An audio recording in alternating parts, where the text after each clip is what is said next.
They're great people. The Chief of Staff, who's so highly respected, Chad Mizell. Thank you, Chad. Chad? Thank you, Chad. Our next administrator of the DEA, Terry Cole. Terry? Thank you, Terry. Good luck. Going to do great.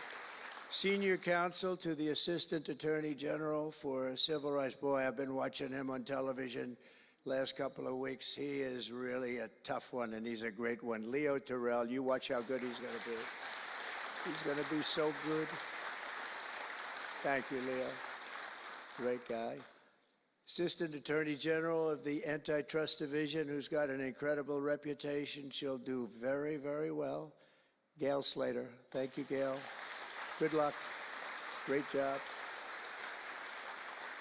Now, we're joined by many, many great friends and terrific friends, and I won't be able to, too many to name, but some that I just see very quickly. General Flynn, thank you for being here. There's a man who went through hell, by the way, and he shouldn't have. He's a patriot. He went through hell. We're also pleased to be joined by Senator Chuck Grassley and House Majority Whip. Where's Chuck? Hi, Chuck. House Majority Whip Tom Emmer. Tom, great job you're doing. Representative Guy Reschenthaler, one of the toughest names to say, but I got it perfectly, I think. And State Attorney General Ken Paxton, thank you very much. Thank you very much. Somebody who was with us early on, and she's really become a big star and very popular, Brenna Bird. Thank you, Brenna. Thank you very much. Steve Marshall, Alan Wilson, James Othermeyer, Chris Carr, Dave Sunday, Marty Jackley, as well as White House Deputy Chief of Staff, Stephen Miller. What a man Stephen is. Become a big star. Right, Emil? Steve Miller. Steve has been something very special. For generations, the Federal Department of Justice was one of America's most revered institutions. The men and women of the DOJ brought down the mafia, hunted down the killers, kingpins, and spies, tracked down terrorists and traitors, and tore down corrupt political machines all across America.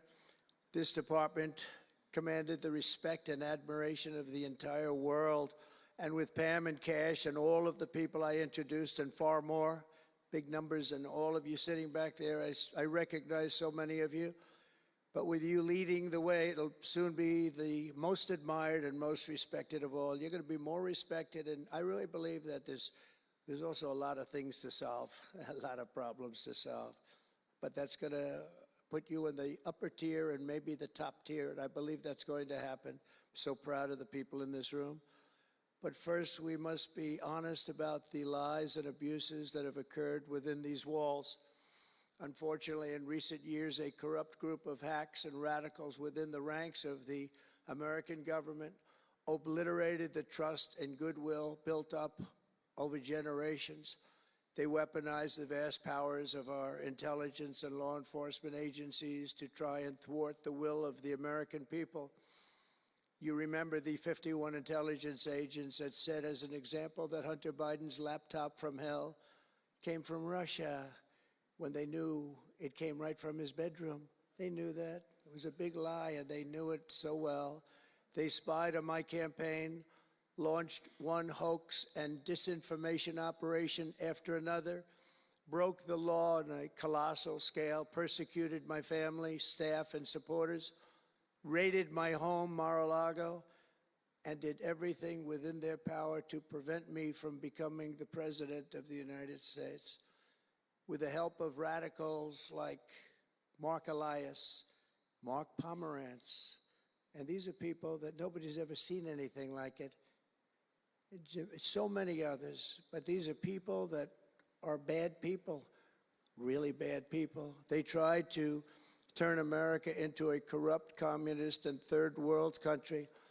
But in the end, the thugs failed and the truth won. Freedom won, justice won, democracy won, and above all, the American people won. There could be no more heinous betrayal of American values than to use the law to terrorize the innocent and reward the wicked.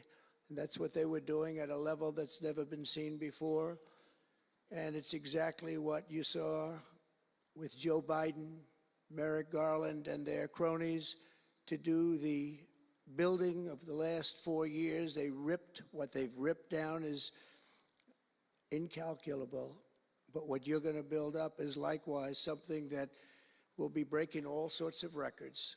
They set loose violent criminals while targeting patriotic parents at school board meetings. They dropped charges against Antifa and Hamas supporters while labeling traditional Catholics as domestic terrorists. The Catholics, we did very well with the Catholic vote, so I want to thank them for that. They really did, record numbers. I would say, what's with the Catholics? They're really after the Catholics, so I don't know. They were after a lot of people. Maybe they didn't even know why. They imported illegal alien murderers, drug dealers, and child predators from all over the world to come into our country while putting elderly Christians and pro-life activists on trial for singing hymns and for saying prayers. They went to jail for that. Our predecessors turned this Department of Justice into the Department of Injustice. But I stand before you today to declare that those days are over, and they are never going to come back. They're never coming back.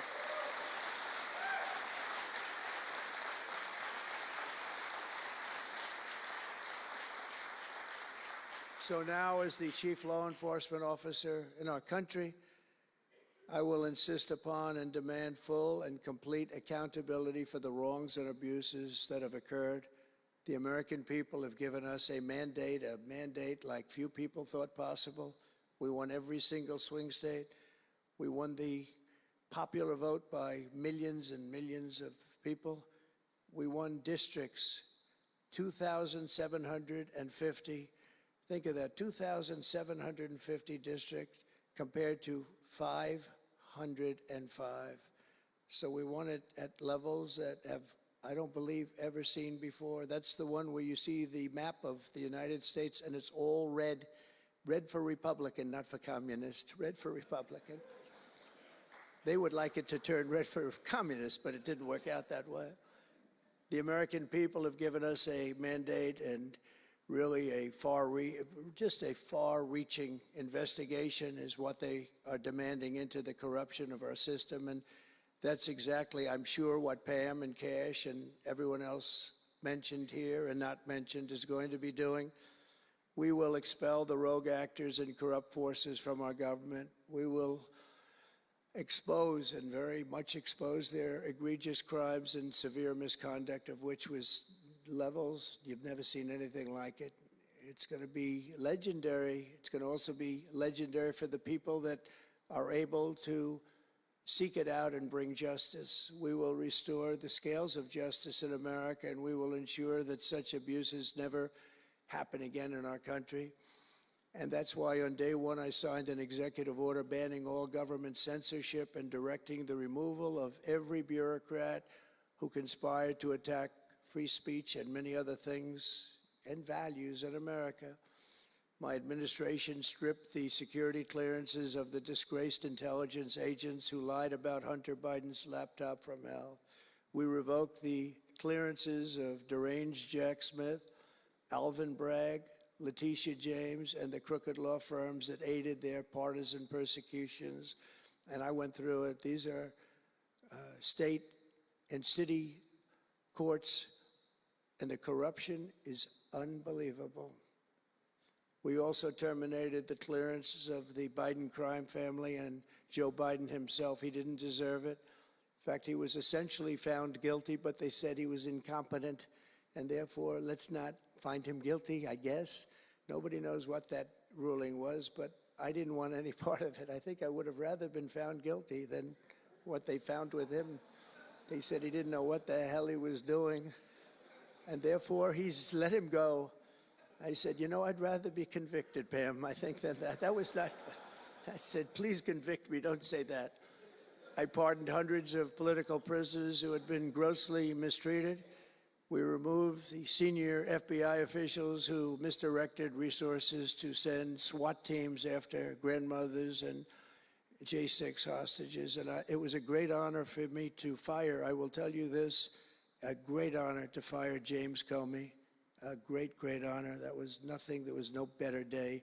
A lot of people said, oh, that's too bad you did that. And they said that's going to be, and you know what? A year later, they said that actually saved the administration, because the level of corrupt things that we learned after that turned out to be that they were doing, in fact, really bad things. He was a terrible person, did terrible things, and persecuted people, and all in the guise of being an angel, but he wasn't an angel. We created a brand new DOJ task force and anti-Christian bias. And under Director Patel, we're getting the FBI agents out of the headquarters in Washington, D.C., and back on the streets in pursuit of dangerous criminals where they belong and where they want to be. And, you know, you have that big FBI building, and it's a very big building, and they were going to build an FBI headquarters 3 hours away in Maryland, a liberal state, but that has no bearing on what I'm about to say, but we're going to stop it. Not going to let that happen. We're going to build another big FBI building right where it is, which would have been the right place, because the FBI and the DOJ have to be near each other. You can't that's one thing I did learn from this persecution. The FBI and the DOJ work together. Now, in my case, they work together for bad purposes, but they do. They were always together. So how can you have one that's 3 hours away? But one thing I said to Cash, well, we're going to get a great building built. It's going to be a magnificent building. He said, sir, we don't need that kind of room. I said, what do you mean? He said, I'm just going to take a old Department of Commerce building that's about 25% the size, and that's what I need. We're going to have the best staff that you've ever seen, and that's what I need. It's in a nice location, but I don't need that big building. Why don't you just sell the site to somebody, and we're going to be very happy. And they want to have far fewer people, but we also want to have them in D.C., and if for no other reason, we like having law enforcement walking the streets of our capital, because when the bad guys are out there and they see there's an FBI agent, that's the ultimate in law enforcement, and they're not going to be acting so bad. We're cleaning up our city. We're cleaning up this great capital, and we're not going to have crime, and we're not going to stand for crime, and we're going to take the graffiti down, and we're already taking the tents down, and we're working with the administration, and if the administration can't do the job, we're going to have to take it back and run it through the federal government. But we hope the administration is going to be able. So far, they've been doing very well. The mayor's been doing a good job. We said there are tents galore right opposite the State Department. They have to come down, and they took them down right away. And so far, so good. But we want to have a capital that can be the talk of the world. When Prime Minister Modi of India, when the President of France, and all of these people, the head of Prime Minister of United Kingdom, they all came to see me over the last week and a half. And when they come in, I had the route run. I didn't want to have them see tents. I didn't want to have them see graffiti. I didn't want to have them see broken barriers and potholes in the roads, and we had it looking beautiful. And we're going to do that for the city. And we're going to have a crime-free capital. When people come here, they're not going to be mugged or shot or raped. They're going to have a crime-free capital again. It's going to be cleaner and better and safer than it ever was, and it's not going to take us too long. There's a new phenomena that is taking place with these violent, vicious lawyers that we have all over. They play the ref. You know what playing the ref is? Like the great Bobby Knight basketball coach. He'd scream and scream at the ref. He'd scream. I watched it. By the way, I love Bobby Knight because he endorsed me. And having Bobby Knight's endorsement in Indiana was an extremely good thing. A friend of mine said I was running in Indiana at the time. This was early on, 2016. And I was doing great. But a friend came up and said, "You know Bobby Knight?" I said, "No, I don't, but I hear he was a tough cookie." He said, not only tough, he was beyond tough, but he's the most popular guy you can imagine. It turned out he wanted to endorse me. He called me about 2 years before. He said, "Sir, I'd like to endorse you." I said, "Is this really Bobby Knight?" He said, "It's me." I could tell it was Bobby Knight. He had been known for throwing the chair across the court and slapping a player. Can't do things like that, right? And the man that came in fired him. He was a new administrator for the college. That guy didn't last very long. They were like 14-0, and they fired Coach Knight. That was not good, but he had a little chip in his shoulder. But he loved Trump, and he came in and he said, I'd love to endorse you. He said, if you ever run, please call me. So he said, you know Bobby Knight? I said, well, I don't know, but he called me a couple of years ago. It was an amazing phenomenon. I took his number, and on each side of my desk in New York, I had stacks of paper, like nice and neat, but about 2 feet high each. And I said, you know, I wrote his number down and I put it here 2 years ago. And I said, let me see if I can find it. It was almost like a miracle. I had other miracles that happened too. My ear is still throbbing. That was a miracle. That was a miracle also, wasn't it? That was a miracle also. Thank you. Thank you, Leo. Thank you. Thank you, my man. That was a miracle. Anyway, okay, that's it. That's very nice, thank you. But, so he said, Bobby Knight. So I said, you know, I put his name down and I wrote it down. It's in one of these stacks. I lifted up. There would have to be 2,000 to 3,000 pages in each stack. I lifted it up, the first one, had no idea. And there was his name on a little card, Bobby Knight with his number. It was like incredible. I tell that story all the time. And I called him and dialed a number. He said, I've been waiting for you to call. And he went out and he made a speech for me in a packed arena in Indiana, and it was over. It was over. He was a tough guy. He actually went a little far, you know. If you remember, he made a great speech because he was actually a motivational type guy, to put it mildly. But he left the stage, and then I'm talking, and he walks back onto the stage. I said, uh-oh, this is trouble. Why is he coming back? He was a big guy, too. Why is he coming back? He said, may I say a few more words? I said, yeah, go ahead, Bobby, say a few more words, a little different.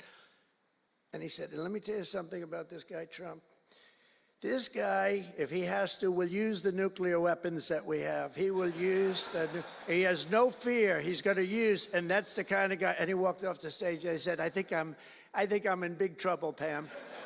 That was not good, but it worked out okay. In the meantime, we won the state in a landslide, and it was great, and it was just an amazing period of time. But this is the most amazing period of time. I think this is more amazing. What's taken place has been more amazing. I think it's more consequential, and if we do the job, you know, one of the big media outlets said what we did was the most consequential election in the last 129 years. Well, if we do the job that we're all capable of doing, I think it's going to prove to be that and then some, and that's what we want to do. We have a real big shot at making this country so great, so great. What happened to our country was so sad. What they've done in 4 years to our country with the borders, with Afghanistan, the most embarrassing period of time, allowing the Russian situation, was never going to happen, with Ukraine. Allowing October 7th to happen would have never happened, because under me, Iran was totally broke. They had no money. They weren't giving any money to Hamas or Hezbollah. It was totally broke. But allowing inflation, look at what inflation's done to people, been so devastating. And now you see that, by the way, price of eggs is down 35% in the last week and a half. We're doing a good job. Brooke is doing a good job. Brooke Rollins and everybody. And inflation's down, interest rates are down, gasoline has come down to a level that we haven't seen in a long time. All things that we wanted to do, because then everything else is going to be coming down. We want it to come down. We want bacon to come down, and groceries, a term I used to use. It's sort of an old-fashioned term, but I used to use it on the campaign trail, those last 90 perfect, beautiful days. We just hit it. And I want to thank Susie. You have done a great job, Susie Wiles. Great job, Susie. A big magazine just named her the most powerful woman in the world, and that's okay with me. She is the most powerful woman. You think about it, John, right? The most powerful woman in the world, but she's great. And we had a great 90 days. It was a perfect 90 days, and it was a great result, but we want to put that result to good use by doing a phenomenal job. And I want to tell you that Todd and Emil know this very well. We had an amazing judge in Florida and her name is Eileen Cannon, and I didn't know her. I still don't know her. I don't believe I ever spoke to her, even during the trial. But I did appoint her, federal judge, and these fake lawyers, these horrible human beings, were hitting her so hard, public relations-wise. They were playing the ref. I don't think it's legal. I don't think it's legal. They might as well go out and just shout it in a courthouse. They were saying she was slow, she wasn't smart, she was totally biased, she loved Trump. I didn't know her, other than I saw her the couple of days that I was in court, and I thought her decorum was amazing. Anything bad they could say, though, they were saying about her, it was whatever they could say bad about a human being, all made up, because actually she was brilliant, she moved quickly, she was the absolute model of what a judge should be, and she was strong and tough. And how do you get them to stop if you're a judge? How do you get them to stop with the playing the ref? Bobby Knight would play the ref. That's why I brought up the Bobby Knight story. He would play the ref. He'd scream at the ref. He'd scream so hard. Oh, boy, it was terrible, actually. And the people would come up, his assistant coaches would come up to play. Coach, don't do that. Don't do it. He said he's not going to change his tune, coach. He called it. He's not changing. I don't care. And he's screaming. That's when he threw the chair. He starts going crazy. And he said, no, he's not going to change this time, but he's going to change for the next play. And sure as hell he did. You know, Bobby, by the way, had the last undefeated team in basketball. And relatively speaking, you know, he had a team. He always had a team. He never had that. Well, he had a couple of great players, obviously, some top NBA players, but very few relatively. He had a team, but he won the national championship 3 times. But he had the last undefeated team in basketball. And he would play the ref, and he would scream at him. He knew exactly what he was doing. They're doing the same thing. He said, no, he's not going to change now, but he's going to change for the next one. That's what he wanted to do. He wanted to scare the hell. They wanted to scare the hell out of the judges, and they do it. And how do you stop it if you're a judge? Because you want to go home, you have a family, you have children, and the New York Times will write whatever these people say, and the Washington Post, and the Wall Street Journal, and MSDNC, and the fake news CNN, and ABC, and CBS, and NBC, and they'll write whatever they say. And what do you do to get rid of it? You convict Trump. All you have to do is be really tough on him and ultimately convict him, and they leave you alone. It's totally illegal what they do. I just hope you can all watch for it, but it's totally illegal. And it was so unfair what they were doing to her. But they do it all the time with judges. But in her case, she was very courageous, and it only made her angry. Wouldn't you say? It just made her angry. She didn't like it. A lot of them say, oh, please don't say that about me. My family, what's my husband going to say? What's my wife going to say, or my kids? Please don't say that. And it had absolutely no impact on her in the case against me, which was a case, I will not use a bad word. I promised my wife I would never use a bad word, so just a little bad. The case against me was bullshit. And she correctly dismissed it. She correctly. Look at Emil, he's looking, he says, that's interesting. But these 2 guys were warriors. You got a warrior here. You got 2 warriors, I can tell you that. You got a whole bunch of them. But, and they wouldn't quit. They wouldn't take no for an answer. They just wouldn't quit. These 2 people right up here, and some others that are involved with it indirectly.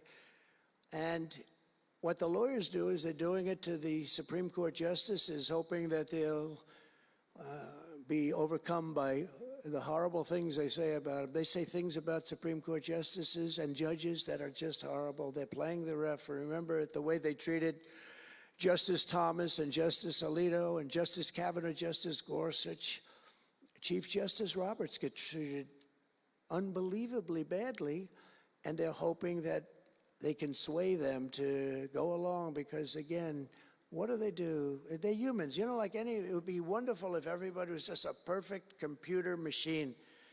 But they're not. They're humans. And they don't want to be accused of many, many things, including gross incompetence. They don't like it, and they don't want it. There's not much they can do about it. You know, they're in a position they can't really fight back really very well. And so what they do is sometimes they get weak. I would say a majority, maybe, of the times. That's why I'm so impressed with Judge Cannon in Florida, how strong she was, how she held up. It actually made her more resolute than anything I've seen. I mean, it was amazing because they were hitting her so hard. It was so sad to watch this. But it's sad what they do to other judges. It's very sad what they do to the Supreme Court. And a lot of the judges that I had, if you look at them, they take tremendous abuse in the New York Times and the Washington Post, all of the different networks. They take such abuse. And honestly, very simply, they're afraid of bad publicity. They don't want bad publicity. And it's truly interference, in my opinion, and it should be illegal, and it probably is illegal in some form. There's no difference than speaking to a judge or shouting to a judge or doing whatever you have to do in a courthouse. They're doing it behind the back. They're usually doing it anonymously. They're saying anonymously, off the record, the judge is no good, but everybody knows where it's coming from. And it's totally coordinated. It's a campaign, and it's by the same scum that you have been dealing with for years, like guys like Andrew Weissman, deranged Jack Smith. There's a guy named Norm Eisen. I don't even know what he looks like. His name is Norm Eisen of Crew. He's been after me for 9 years. Now, Crew is a charitable organization. And the reason I'm saying this, Todd, is I'm only going to get one chance to say this. But these are bad people. I don't know who he is. I don't know what he looks like. But everything I read is Norm Eisen of Crew. And Crew is a charitable organization. And that's a political thing. His sole life is to get Donald Trump.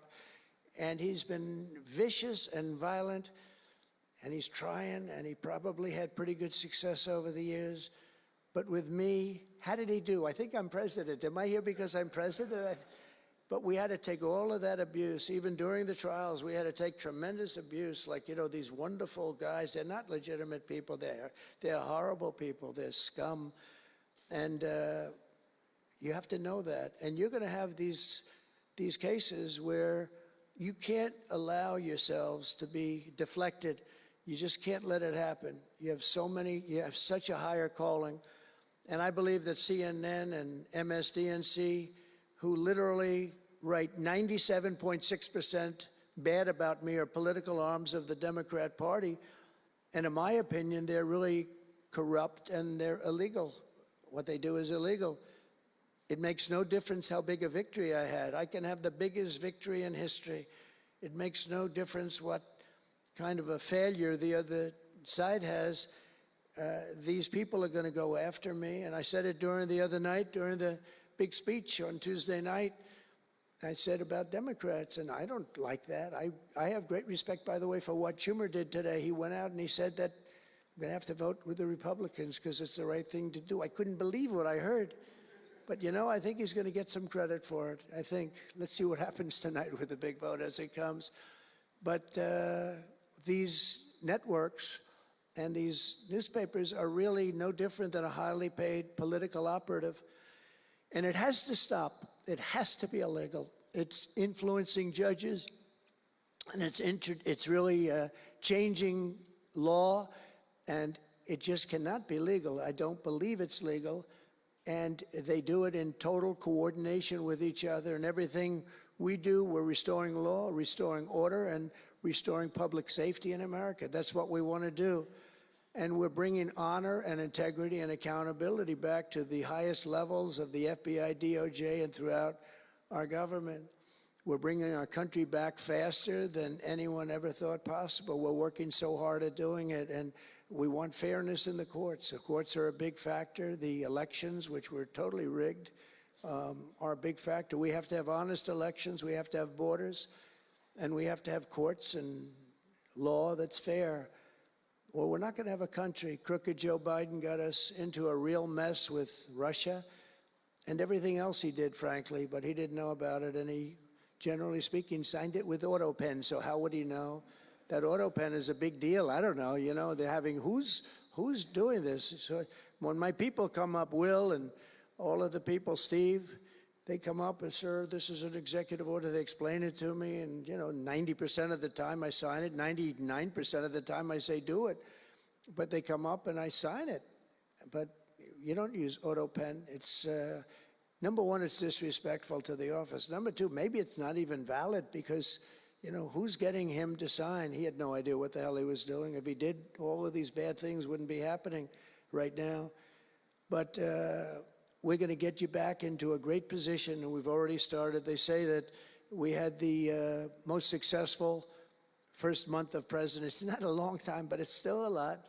It's like if you're a golfer, sinking a 3-foot putt on the first hole gives you confidence to sink something on the second hole. But if you miss that first putt, you don't like to have the putt on the second hole and the third hole. It could be a very bad experience. It's nice to get that first month, and now we have more than a month. Now we have a month and a half, and it's going really, really well. I can tell you as a little secret, although the cameras are blazing back there, so it's not that much. But I think we're doing well, as you have been hearing about Ukraine. I think we're doing now well with Russia. We're speaking with President Putin. We want to get the war over. Not only have we spent maybe $350 billion to Europe, think of that, $350 billion to $100 billion, and yet we're across the ocean far away, so it shouldn't have been that way, but Biden let that happen too. And we're getting a deal where we're going to get that back, but much more importantly are the lives that we're talking about. On average, 2,000 young people are being killed every single day. Now, they're not from here. They're from nowhere close to here, but they're young people. They're human beings, and they have parents. They have sisters and brothers, the mothers and fathers, the friends and the families and the towns where they grew up. And they're losing, on average, 2,000, even 2,500 a week. And I want to get it stopped. And we've had some very good calls today with Russia and with Ukraine. They've agreed for a ceasefire if we can get it with Russia. And it's not easy. It's a tough one.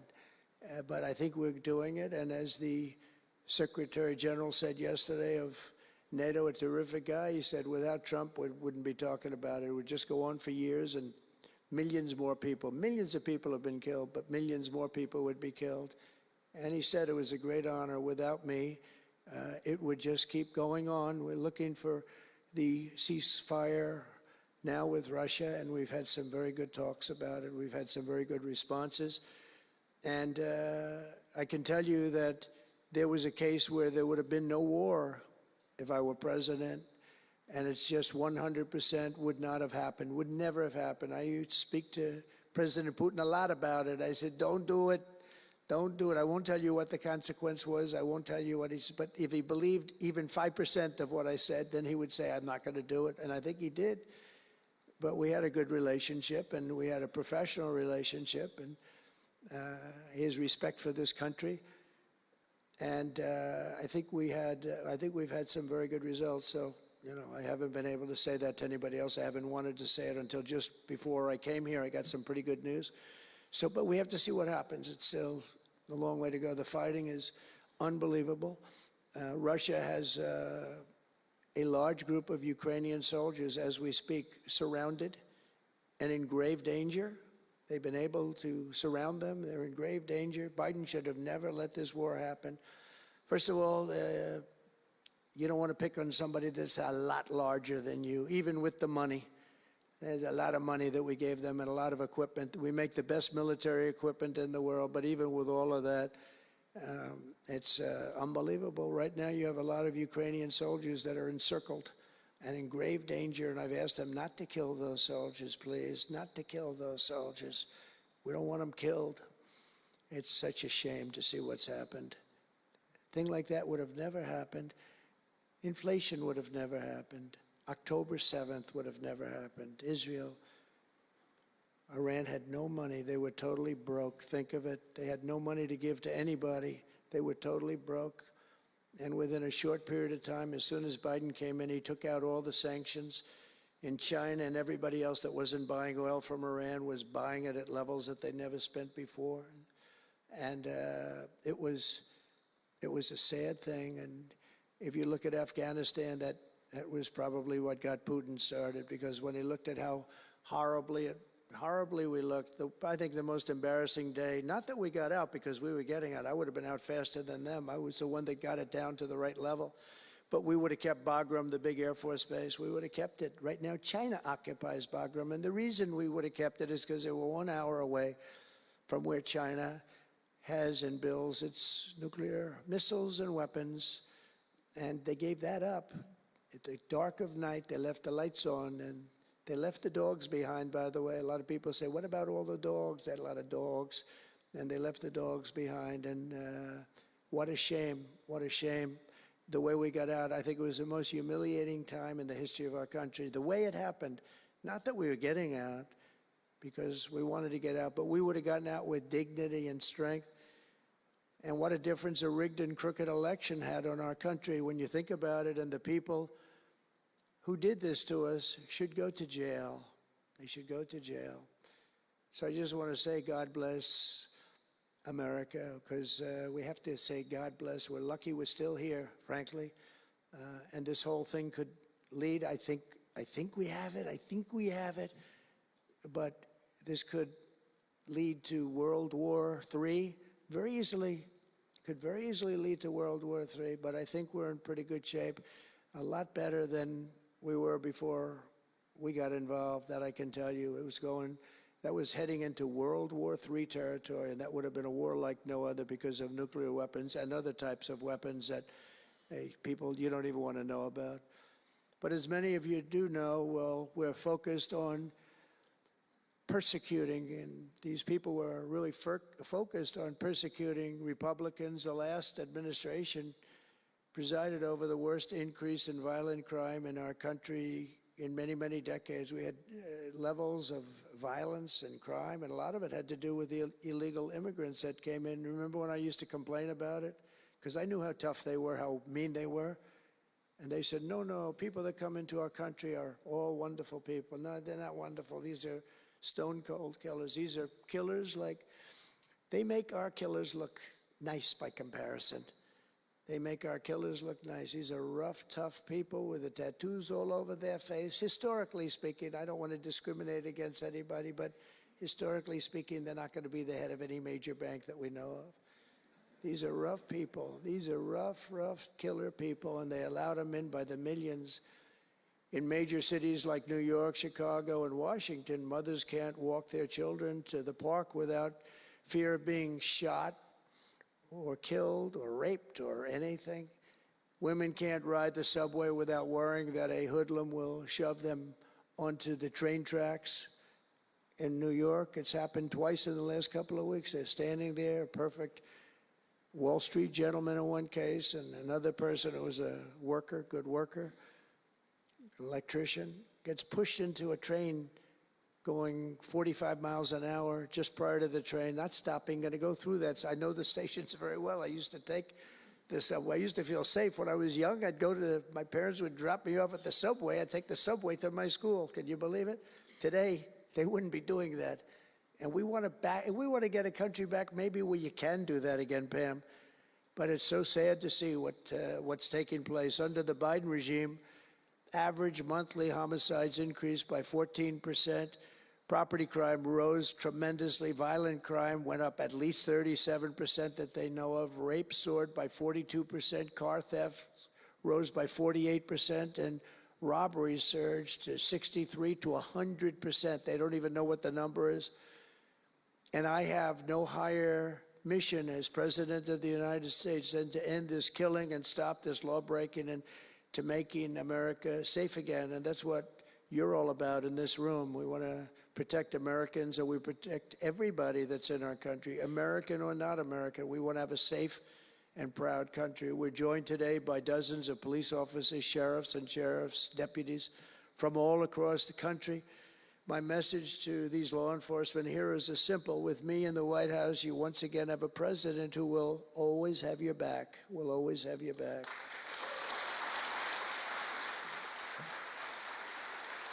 Thank you, fellas.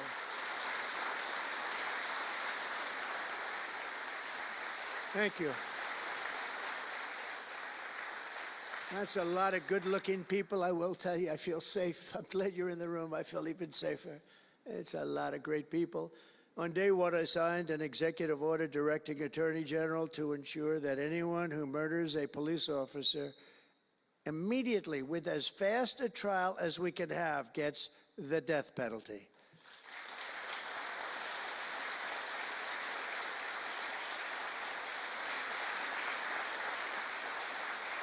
And last month, I fired all the radical left pro-crime U.S. attorneys appointed by Joe Biden. There were so many that were bad, and I know there were some that were probably very good, but there were so many that were so bad and so evil, so corrupt.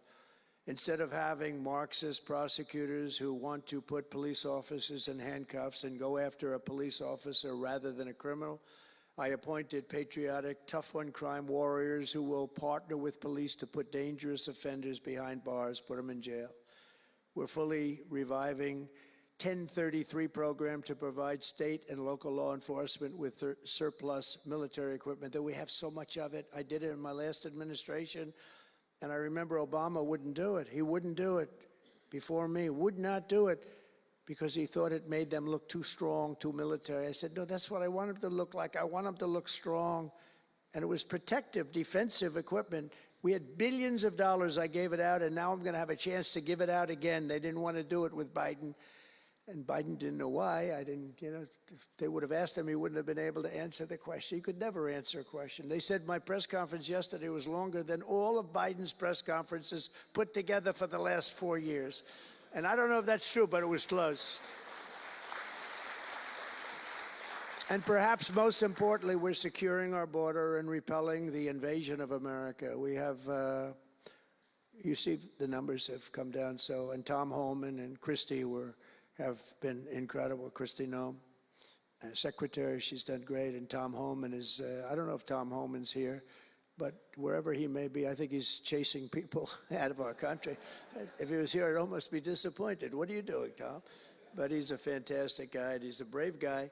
Over the past 4 years, other countries emptied out their prisons and jails, mental institutions, and insane asylums, and sent the killers, drug smugglers, and bloodthirsty inmates from the filthiest dungeons of the world straight into the USA. And open border. We had an open border policy. Anybody could come in, no matter what you were, no matter where you came from, no matter what you looked like, no matter what you were doing, no matter what you did, no matter how many people you murdered, you could come right into our country. We have murderers right now walking the streets. We're joined today by Tammy Nobles, whose 20-year-old daughter, Kayla, was attacked in her home 3 years ago, horrifically assaulted and strangled to death by an illegal alien MS-13 monster set loose into our country under the open border Biden regime. Kayla was one of countless American victims ripped away from their families by the open border policies of that administration. And we're also joined by Kayla's stepfather, Jeremiah, and several other courageous angel families here today. And I'd love you to all just stand up and take a bow, because you are incredible people. Please. Thank you.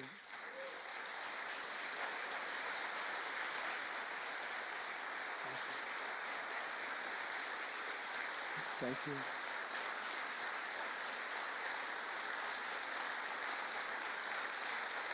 Thank you very much. Thank you. But I want you to know that we are working every day to expel these savages from our country and ensure that what happened to your loved ones will never happen again. So their legacy is going to be a great one. Thank you all very much. Appreciate it.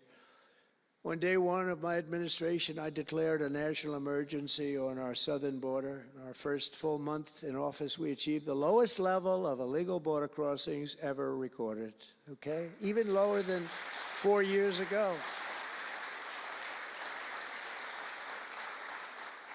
For years, Democrats and the media kept saying that we needed new legislation. We had to have new legislation. We needed it immediately, and I never had legislation. I had the best border in the history of our country for almost 4 years.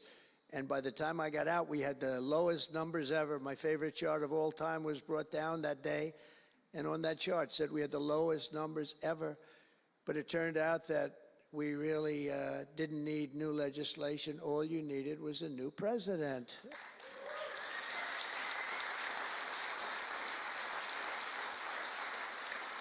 And I said that the other night.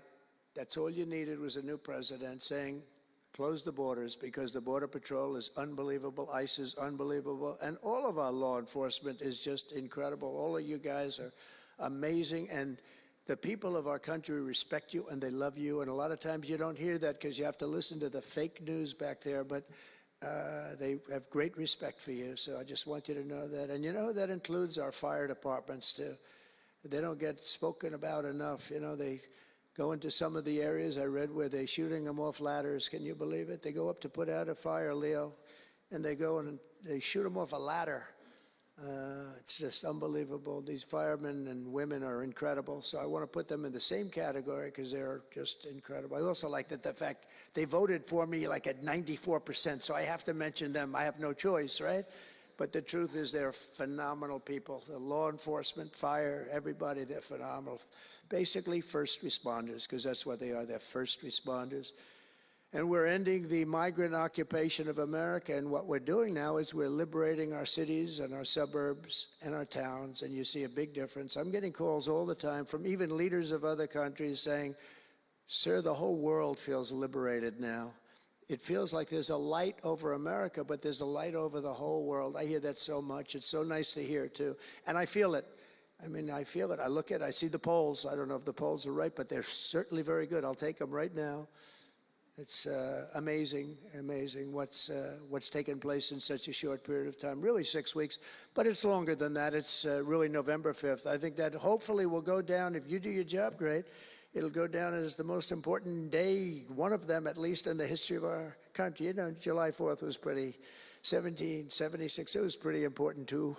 But let's see if we can top it. Can we top it? I don't know. That's a tough one, but we're going to try. But it will be one of the most important days in the history of our country. So I think, and I think everybody in this room wants that to happen. Last month, we officially designated MS-13 and Tren de Aragua. That's the Venezuelan gang, the toughest gang, they say, in the world, and the Mexican drug cartels as foreign terrorist organizations. That's a big deal. Nobody wanted to do that in the past.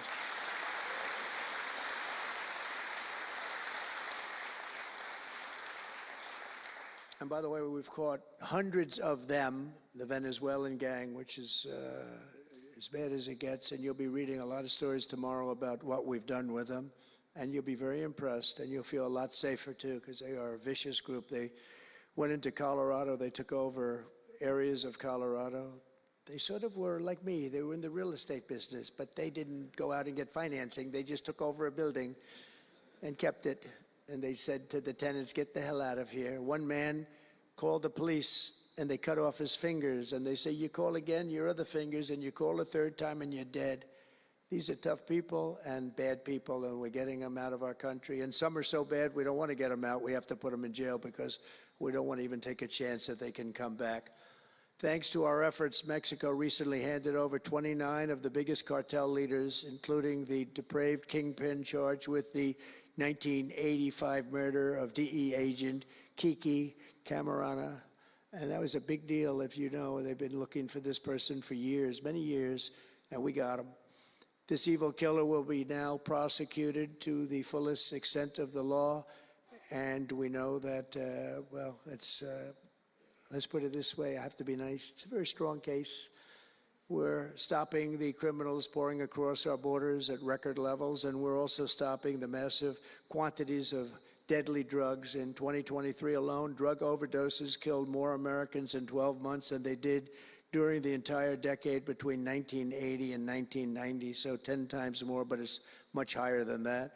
More Americans died from fentanyl last year than died in the Korean War, or the Iraq War, the Afghanistan War, all of them combined.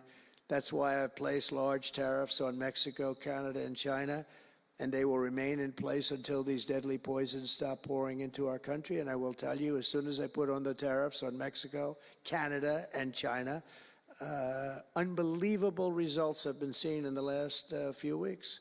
Unbelievable results. They weren't happy about it. You probably read they weren't happy, but They are working like hell to end it. They weren't working very hard before I did that. With us today is a brave mother and advocate, Ann Fundner, who lost her beautiful 15-year-old son, Weston, to fentanyl. And Ann, if you would, I'd like to ask you to come up and say a few words, please. Thank you.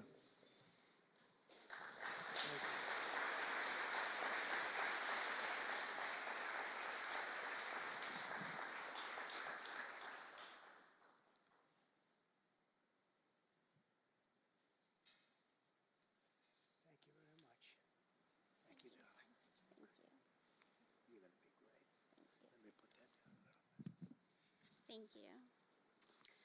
Well, first I want to say thank you. I think this is the biggest honor of my entire life, being on stage with President Trump.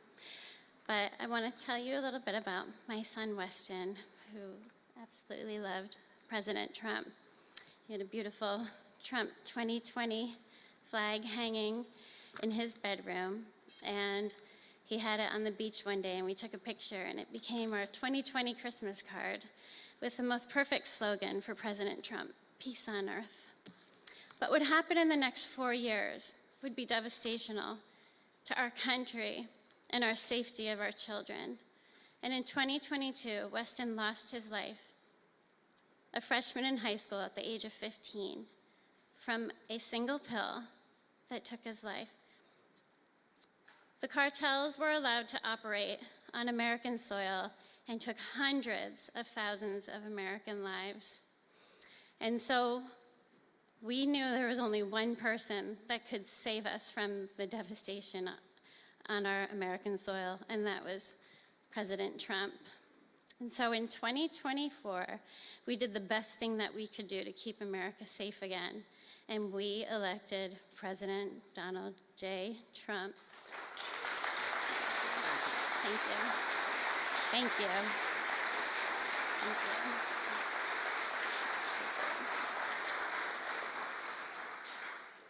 Thank you. And he's done everything that he has promised. We have a 98% decrease in border crossings. And he has labeled the terrorist cartels terrorist organizations. And he has instilled tariffs because there is no price on human life. And so I feel like I can speak for the entire fentanyl fighting community when I say thank you to President Trump, and thank you to Pam Bondi and everyone out here who is fighting this fight. God bless you. God bless you, President Trump. And God bless America. Thank you. He's up watching you. He's up there watching you. We're so proud of him.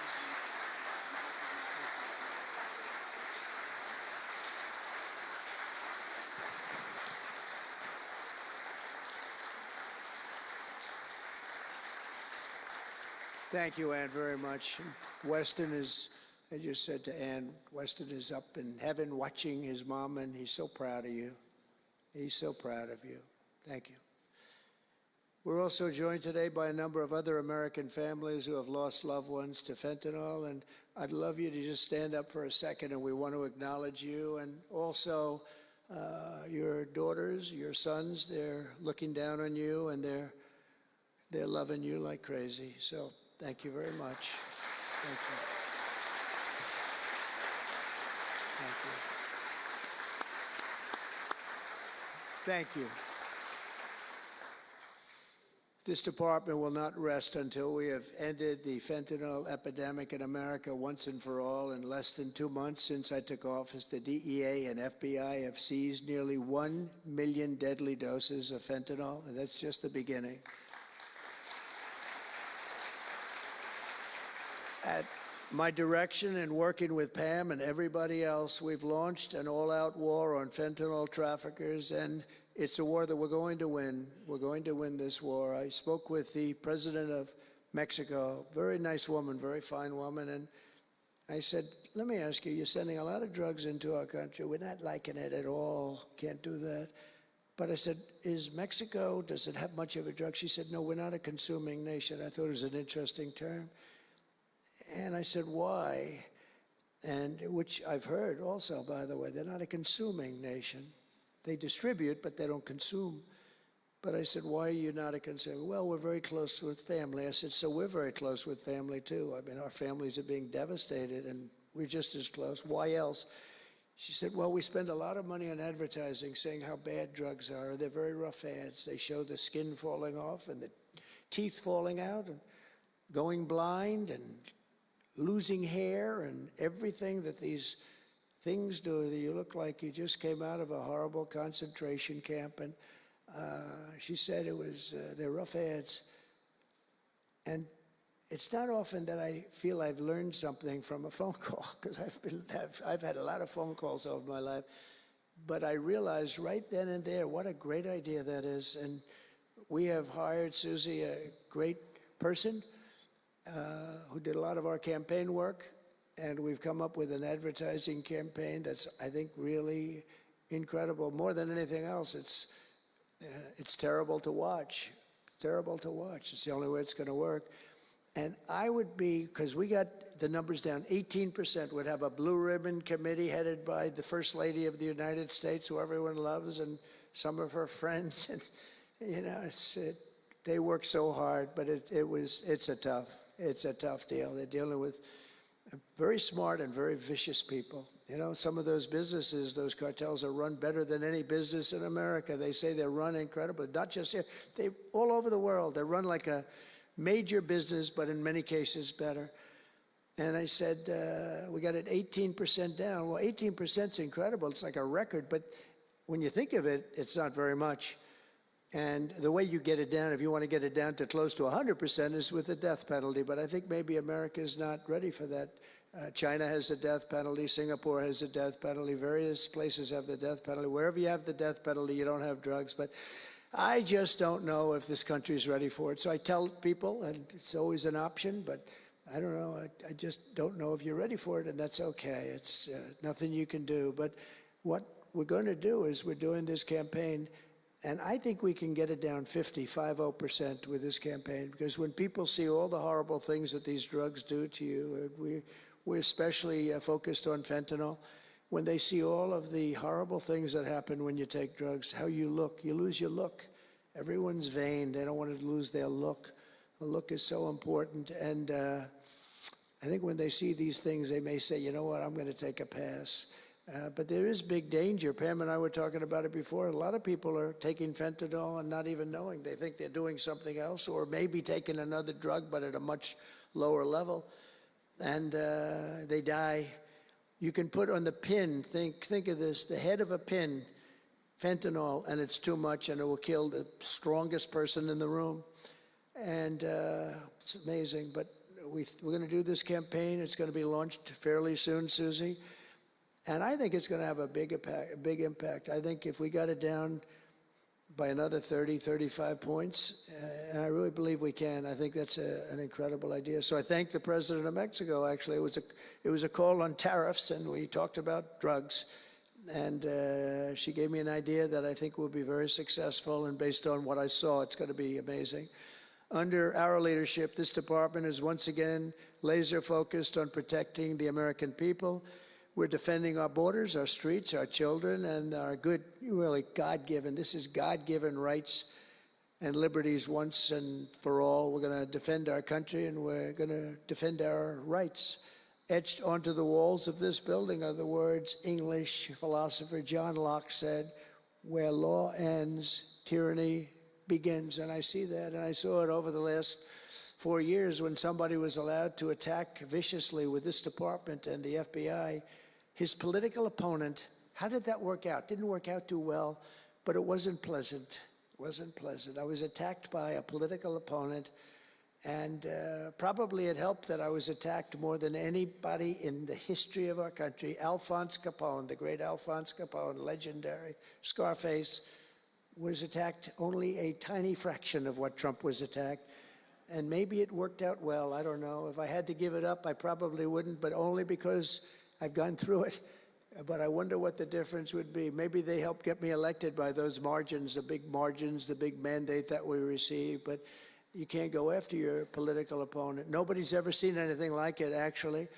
and hopefully they won't see anything like it. But now, with the return of law and order, the entire world is witnessing the triumph of American justice and American freedom. That's why we're here today, gathered with people that have love for our country. In the coming years, we will revive the storied legacy of this department, and it's happening right now. You can feel it.